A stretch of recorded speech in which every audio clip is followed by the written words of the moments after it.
Please ask the students to be on time every day. Please inform Bhavani teacher to be in the office at 10 a.m. And remind Bhavani teacher to be ready before the meeting. Welcome back to Smart English Communication Techniques. Today we are going to learn how to use ask, tell, inform, remind with be.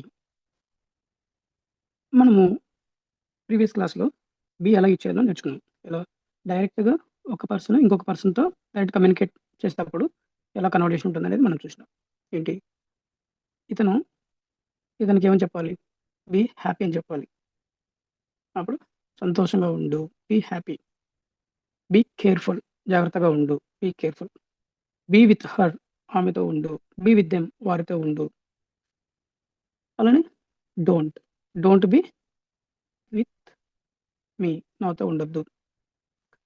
Don't వద్దు, మనకు already తెలుసు కదా. ఈరోజు ఇండైరెక్ట్గా అంటే ఇదే person ద్వారా వేరే వాళ్ళతో కమ్యూనికేట్ అవ్వాలంటే ఎలానో నేర్చుకుంటున్నాం.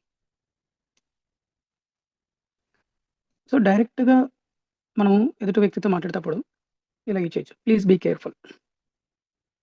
కేర్ఫుల్, జాగ్రత్తగా ఉండు. అదే పర్సన్ ద్వారా వేరే వాళ్ళకి మనం కమ్యూనికేట్ చేయాలనుకున్నప్పుడు అతన్ని జాగ్రత్తగా ఉండమని అడుగు. Ask him to be careful. ఇక్కడ ఆస్క్ హిమ్ టు అని యూజ్ చేసినాం. మనము 4th డే క్లాస్లో ఏం నేర్చుకున్నాం? ఆస్క్ హిమ్ టు కమ్, అతన్ని రమ్మని అడుగు. ఆస్క్ హిమ్ టు గో, అతన్ని వెళ్ళమని అడుగు. ఇలా నేర్చుకున్నాం. సో ఈ 2 తర్వాత ఏమొస్తుంది? యాక్షన్ వస్తుంది.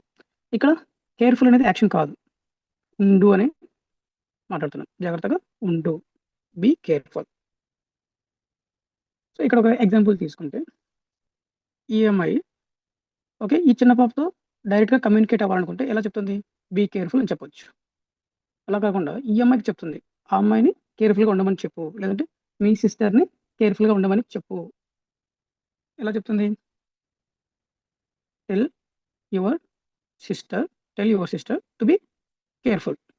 అదేవిధంగా అడుగు అంటే మీ సిస్టర్ని కేర్ఫుల్గా ఉండమని అడుగు. ఈ టెల్ ప్లేస్లో జస్ట్ ఆస్క్ ఇచ్చేస్తాం. Ask your sister to be careful. That's it. అర్థమైంది అనుకుంటా.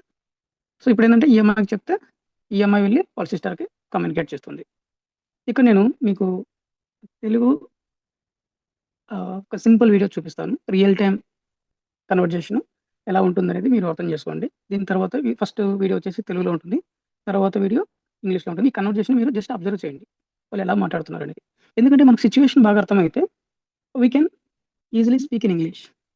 First of all we need to understand clearly how to speak in Telugu, the same sentences, how we are going to speak in English. This logic you should know. Let me play this video.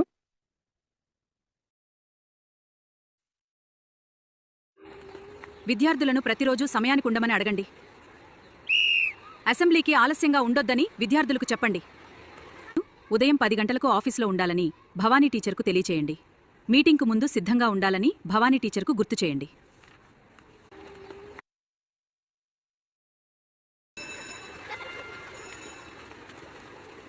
Please ask the students to be on time every day.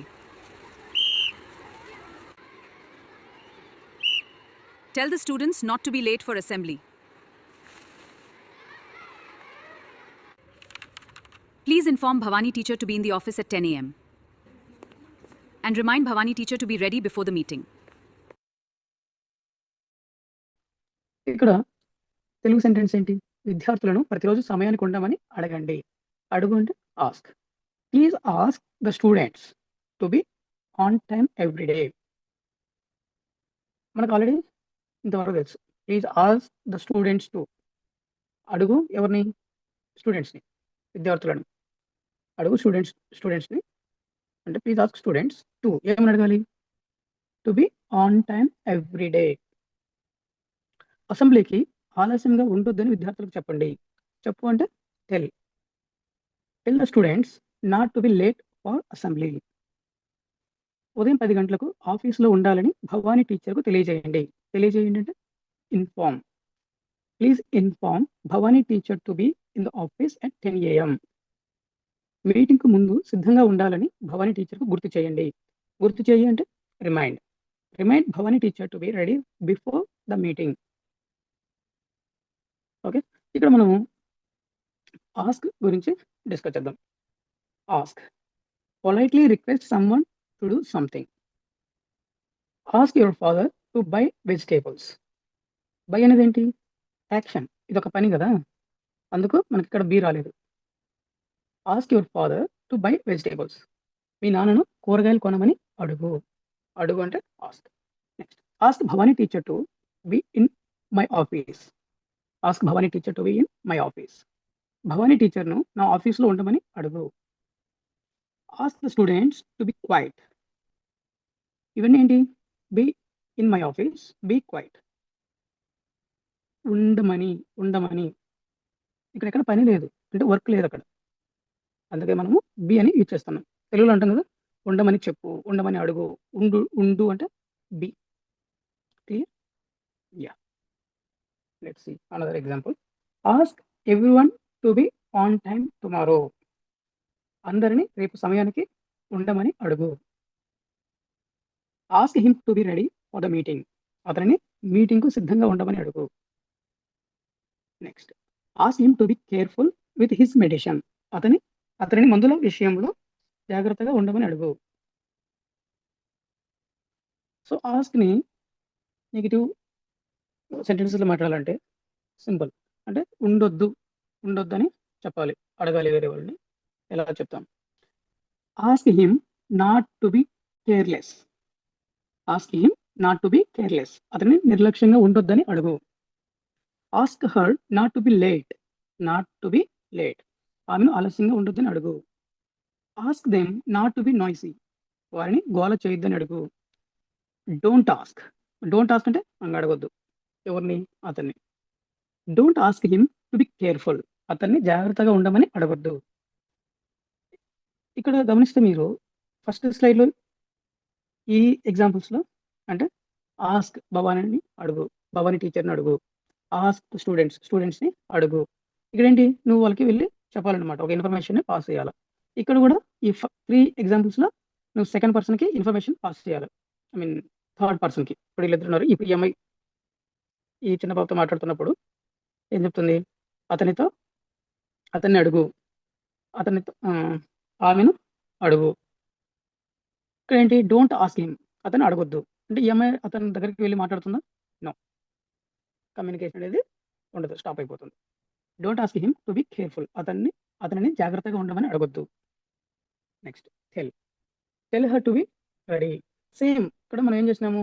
Ask తీసేసి tell ఇచ్చేసినాం అంతే. Sentence complete ఈ pattern అనేది same. ఈ to be అనేది as it is వస్తుంది. To be. Let's see. Tell her to be ready. ఆమెకు సిద్ధంగా ఉండమని చెప్పు. Tell him to be careful. అతనికి జాగ్రత్తగా ఉండమని చెప్పు. చెప్పు అంటే మనం ఏమంటున్నాం? టెల్ ఇచ్చేస్తున్నాం అంతే. Tell her to be on time. ఆమెకు సమయానికి ఉండమని చెప్పు. Tell them to be quiet. వారికి నిశ్శబ్దంగా ఉండమని చెప్పు. Tell him to be in the office. అతనికి ఆఫీస్‌లో ఉండమని చెప్పు. సేమ్. ప్రీవియస్ ఎగ్జాంపుల్స్ చూసాం కదా! ఇక్కడ టెల్ ఇచ్చేసినాం. Tell your father to buy vegetables. Buy action కాబట్టి మనం బి యూజ్ చేయలేదు. Next tell Bhavani teacher to be in my office. Tell students to be quiet. Tell everyone to be on time tomorrow. Tell him to be ready for the meeting. Tell him to be careful with his medicine.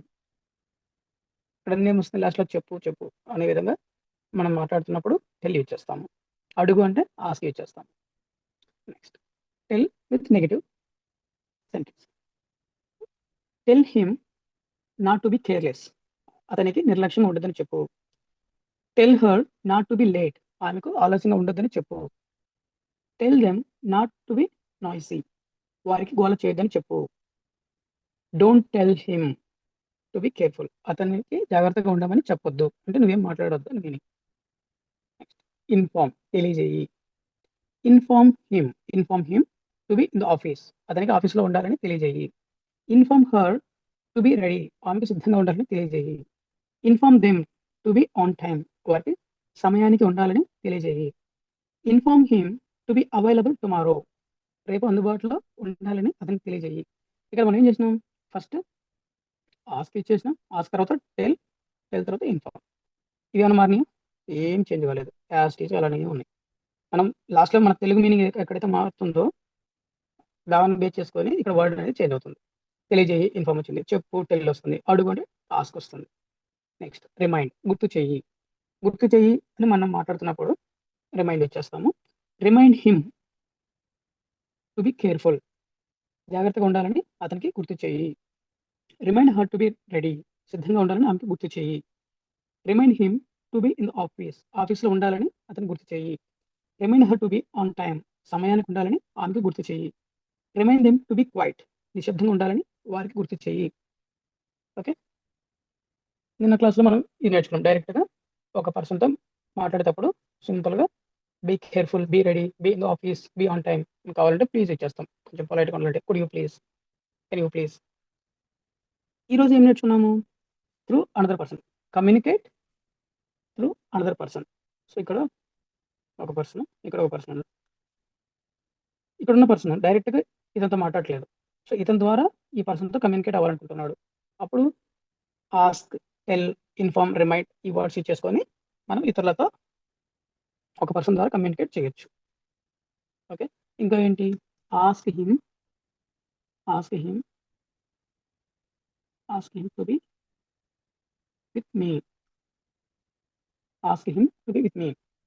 Be with me అంటాం కదా, be with మీ అంటే నాతో ఉండు, అతన్ని అడుగు నాతో ఉండమని. అంటే ఎలా చెప్తాం? Ask him to be with me, వారితో ఉండొద్దని వారికి చెప్పు. చెప్పు అంటే tell, tell them, tell them వారికి చెప్పు. ఏమని చెప్పు చెప్పాలి? వాళ్ళకి ఏం చెప్పాలి? Tell them not to B,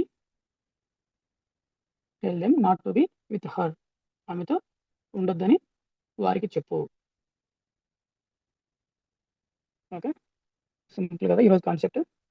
so మీరు రియల్ టైమ్స్ సిచ్యువేషన్ ఎప్పుడైతే మీకు ఇలా మాట్లాడాలని వస్తుందో అప్పుడు డైరెక్ట్గా ఇంగ్లీష్లో మాట్లాడడానికి ట్రై చేయండి. సో మీరు సిచ్యువేషన్ కోసం వెయిట్ చేస్తూ ఉండాలి. సిచ్యువేషన్ వచ్చిన వెంటనే మీరు ఏదైతే నేర్చుకున్నారో వాటిని యూజ్ చేయాలి. యూజ్ చేయకుండా ఉంటే మీరు ఇంగ్లీష్ మాట్లాడడం కష్టమైపోతుంది. సో అదే పనిగా ఎక్కడైతే సిచ్యువేషన్ వస్తుందా అని వెయిట్ చేస్తూ ఉండాలా. మీరు ఏవైతే నేర్చుకున్నారో ఇంతవరకు వాటిని డైరెక్ట్గా మీరు ఇంగ్లీష్లో మాట్లాడితేనే మీకు ఫ్లూయెంట్గా ఇంగ్లీష్ వస్తుంది. ఓకే, డైరెక్ట్గా ఇప్పుడు మనం నేర్చుకున్న క్లాసులో అన్నీ కూడా ఇండివిజువల్గానే ఉన్నాయి. అంటే నువ్వు డే 1 నుంచి ఇంగ్లీష్లో మాట్లాడడం స్టార్ట్ చేయాలి. నువ్వు కోర్స్ అంతా అయిపోయిన తర్వాత నేను మాట్లాడతానంటే కుదరదు. డే 1 నుంచి సింగిల్ వర్డ్తోనే మనం మాట్లాడగలం. తెలుసు కదా, ఒక వర్డ్ ఇచ్చేసుకుని మనం మాట్లాడగలం. మీరు కానీ డే 1 నుంచి బాగా ప్రాక్టీస్ చేసుకుంటూ వస్తే చాలా ఈజీగా ఇంగ్లీష్లో మాట్లాడగలరు.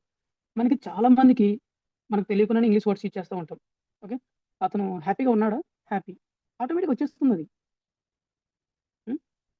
అతన్ని సైలెంట్గా ఉండమని చెప్పు. సైలెంట్ ఏంటి? ఇంగ్లీష్ వర్డా తెలుగు వర్డా? ఇంగ్లీషే కదా. ఇలాంటివి మనం ఈజీగా మాట్లాడుతున్నాం. బట్ అతను సైలెంట్గా ఉండమని అడుగు. ఇప్పుడు చెప్పండి ఇంగ్లీష్లో ఎలా అంటారు? సైలెంట్గా ఉండమని అడుగు. Ask him to be silent, ask him, ask him to be silent, quiet. Simple కదా.